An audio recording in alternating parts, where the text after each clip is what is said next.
Lanjut, nomor 3, ini tentang cost analysis. Jadi ceritanya ini suatu bengkel sedang melakukan perbaikan terhadap beberapa peralatan yang digunakannya. Nah, salah satunya adalah dongkrak. Suatu dealer menawarkan harga satu dongkrak senilai $20 jika bengkel tersebut mau membeli selama masa perbaikan. Nah, jika dijual dengan harga normal, dongkrak tersebut memiliki harga $40 per unit. Nah, jadi ceritanya tuh kalau misalkan kita belinya pas dongkraknya lagi rusak, harganya jadi $20. Diskon $20, tapi kalau misalkan kita belinya nggak pas lagi rusak, harganya normal, $40. Nah, terus ini dikasih tabel distribusi kerusakan dongkrak berdasarkan data dari bengkel. Ini ada nomor berapa banyak kerusakan, ada bervariasi dari 0, 1, 2, 3, atau 4 kerusakan, terus ada masing-masing probability-nya. Terus di sini kita diminta untuk kalau kita mengabaikan biaya pemasangan dan penyimpanan, jadi kita cuma melihat harga dongkraknya itu aja, berapa banyak dongkrak yang sebaiknya dipesan oleh bengkel, dan berapa perkiraan biaya yang dikeluarkan oleh bengkel tersebut untuk membeli dongkrak. Nah, jadi kan given kan ini tabelnya udah dapat dari soal, harganya juga, diskon sama normal. Nah, terusnya kita ditanya kita lebih baik beli berapa banyak. Nah, ini sebenarnya mirip-mirip sama soal nomor 2. Cuma kalau soal nomor 2 dia kan konteksnya profit. Ya kan, karena dia menghitung dia pengalinya itu profit tadi. Nah, sedangkan kalau ini tuh kan dia dikasih tahu cuma harga beli. Maksudnya kayak ibaratnya kalau kita beli kan berarti dia ngeluarin cost kan. Nah, berarti di sini konteksnya adalah cost.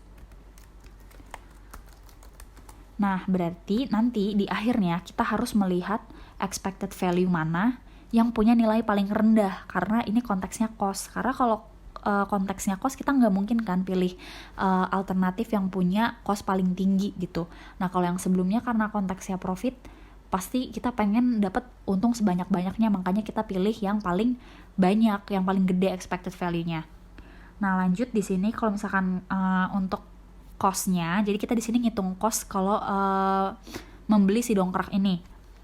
Given di sini probability sama SON-nya sama kayak ini, cuma tinggal dibalik aja probability di atas, kerusakan di bawah. Jadi SON di sini adalah banyaknya kerusakan, dan strategi di sini adalah banyaknya dongkrak yang akan kita beli. Nah, mulai dari 0, jadi di sini strategi 0 adalah berarti kita nggak membeli dongkrak sama sekali. Nah, sedangkan di sini jumlah kerusakannya juga 0. Jadi ya udah, kita nggak ngeluarin nggak ngeluarin cost lah kalau misalkan kita nggak beli dan emang nggak ada kerusakan. Jadi ya udah, nggak usah ada yang dikeluarkan gitu costnya.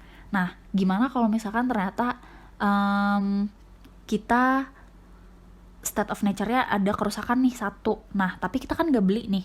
Nah, maksudnya di sini strateginya adalah membeli dongkrak ketika lagi nggak ada kerusakan gitu loh.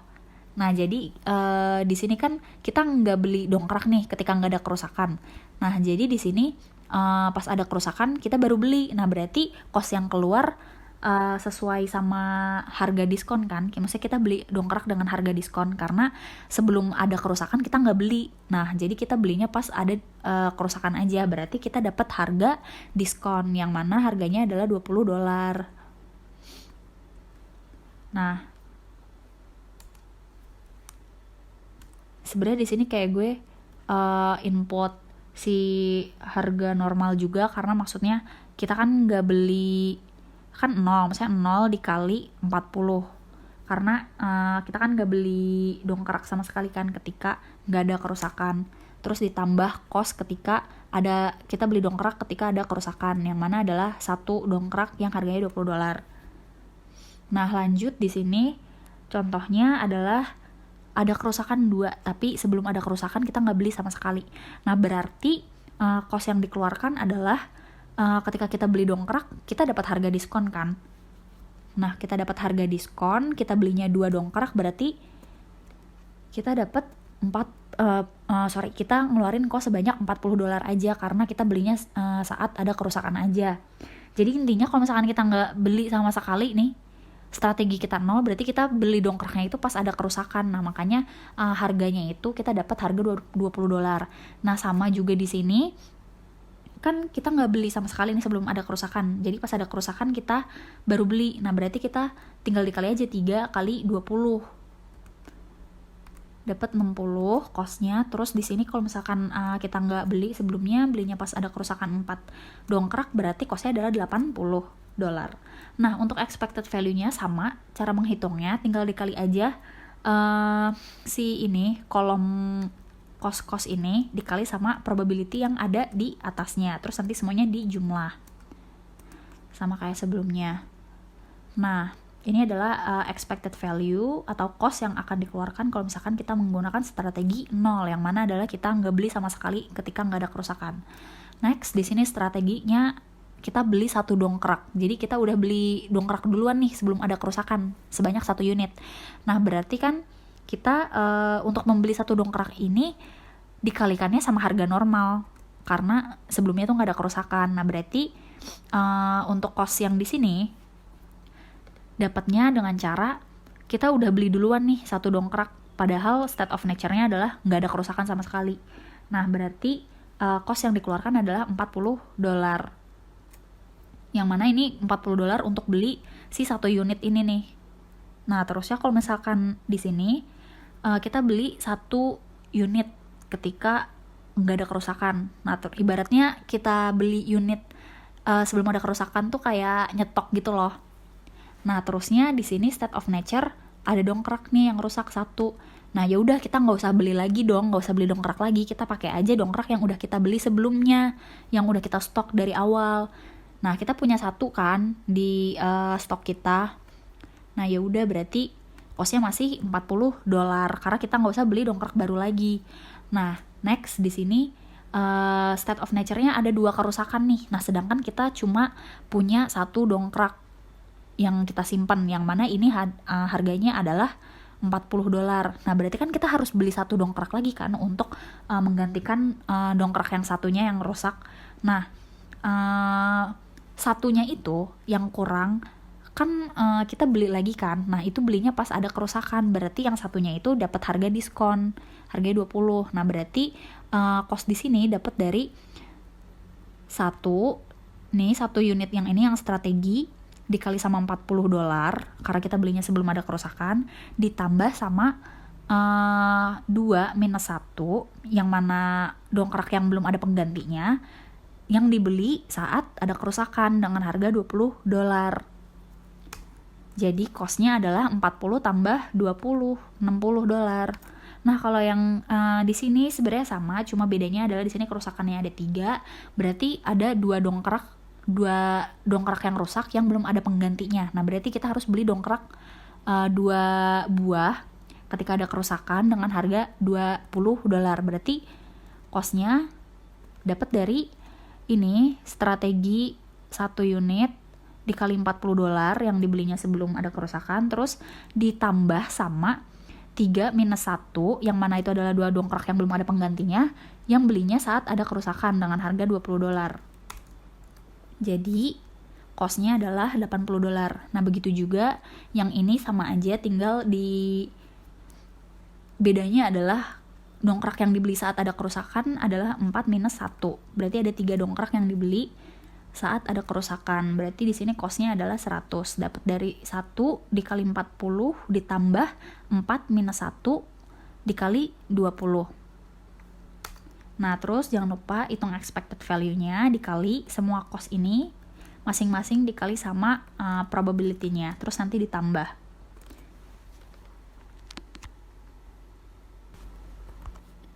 Nah, udah selesai yang tadi strateginya 1. Terus kalau misalkan strateginya 2, berarti kita udah dari awal sebelum ada kerusakan kita udah nyetok 2 dongkrak. Berarti kita udah beli 2 dongkrak di awal, itu harganya $40 satunya. Nah, berarti kalau kita beli 2, costnya udah keluar $80 duluan kan. 40 dikali sama 2. Nah, kalau misalkan di sini state of nature-nya adalah 0, yang mana adalah nggak ada kerusakan, berarti cost di sini adalah tetap $80 karena nggak ada kerusakan tapi kita udah beli duluan. Nah, terus di sini kita udah beli 2 duluan tapi ternyata yang rusak cuma satu. Nah, kosnya tetap aja $80 karena di awal kita udah beli 2 buah dongkrak. Jadi even yang kepake cuma satu gitu kan untuk menggantikan satu dongkrak ini yang rusak, tapi kosnya udah keluar $80 duluan di awal. Nah, di sini juga masih sama $80 karena di awal udah beli 2 dan dua-duanya kepake untuk menggantikan 2 dongkrak ini yang rusak. Terus di sini udah mulai beda nih karena kita kan cuma beli 2 di awal. Nah, tapi di sini state of nature-nya udah 3 unit nih yang rusak. Berarti kan 2 di antaranya udah ada penggantinya kan, yang mana dongkrak yang udah dibeli di awal. Nah, terus kan masih kurang 1 dongkrak lagi kan yang belum ada penggantinya. Nah, kita beli saat ada kerusakan dengan harga $20. Nah, berarti cost-nya itu didapat dari di sini 2 unit strategi ini dikali sama dikali $40 ditambah sama 3 minus 2 yang mana itu adalah sisanya yang belum ada penggantinya, dongkraknya dikali sama $20. Nah, begitu juga yang ini bedanya adalah di sini yang kerusakannya itu ada 4, sedangkan kita punya 2, berarti yang kurang dongkraknya ada 2 unit. Jadi ada 2 unit yang dibeli dengan harga $20 dan ada 2 unit yang dibeli dengan harga $40. Yang dibeli dengan $40 itu yang ini, yang strategi ini. Dan sisanya dibeli dengan harga $20. Cost-nya 120. Nah, terusnya semua ini cost-nya dikalikan dengan masing-masing probability-nya, nanti semuanya ditambah dapat expected value-nya. Nah, begitu juga dengan yang strategi 3 dan 4 sama aja. Kalau ini kan berarti dia di awal udah beli 3 duluan, 3 dongkrak. Tinggal dikali aja sama 40. Jadi dia dari awal udah keluar $120. Ya kan? Nah, pokoknya ini patternnya lebih mudah dibandingkan yang tadi. Di sini sampai dia state of nature-nya 3 itu masih sama cost-nya $120. Karena pokoknya kalau di sini sampai dia supply-nya itu balance dengan demand-nya, cost-nya masih sama. Karena kan yang kita simpen akhirnya bisa memenuhi jumlah kerusakan yang terjadi kan. Nah, baru nanti di 4 sini ketika kerusakannya ada 4, kita kekurangan 1 dongkrak kan. Nah, beli deh tuh pakai harga diskon karena kita belinya pas lagi rusak. Jadi tinggal ditambah aja.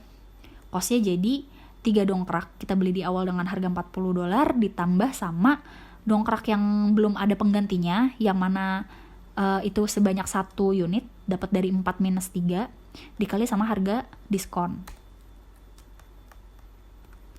Ya, $140. Terus cari expected value-nya dapat. Nah, di sini ketika strateginya 4, berarti dia dari awal emang udah nyetok 4 dongkrak. Jadi meskipun jumlah kerusakan yang terjadi 0, 1, 2, 3 atau 4, dia pasti akan mengeluarkan cost yang sama, yaitu sebanyak $160 gitu. Jadi bacanya kayak misalkan ini kan 4, kita punya 4 dongkrak. Terus di sini state of nature-nya adalah jumlah kerusakannya. Jadi meskipun di sini jumlah kerusakannya 0, 1, 2, 3, ya cost yang dikeluarkan tetap 160 karena dia di awal kan udah beli sebanyak $4 dongkrak gitu. Nah, terus cari expected value-nya. Udah dapet semua expected value-nya. Nah, inget ini kan konteksnya cost. Jadi untuk menentukan berapa banyak dongkrak yang harusnya kita beli di awal atau strategi mana yang harus kita pilih di antara ini, nah kita judgement-nya harus dari expected value yang paling rendah. Nah, di sini kan yang paling rendah 38. Nah, berarti sebaiknya kita membeli dongkrak sebanyak 0 dongkrak di awal. Jadi kita lebih baik belinya itu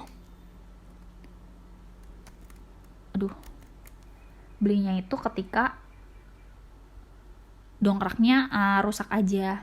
Nah, terusnya yang B, berapa perkiraan biaya yang dikeluarkan oleh bengkel tersebut untuk membeli dongkrak. Nah, itu yang ditanyain berarti adalah expected value-nya. Berarti kan ini kan tadi biaya yang dikeluarkan kalau misalkan kita beli 0 dongkrak di awal, ya kita berarti cuma perlu mengeluarkan $38, yang mana itu adalah cost yang kita keluarkan ketika kita membeli dongkrak pas ada kerusakan aja. Begitu.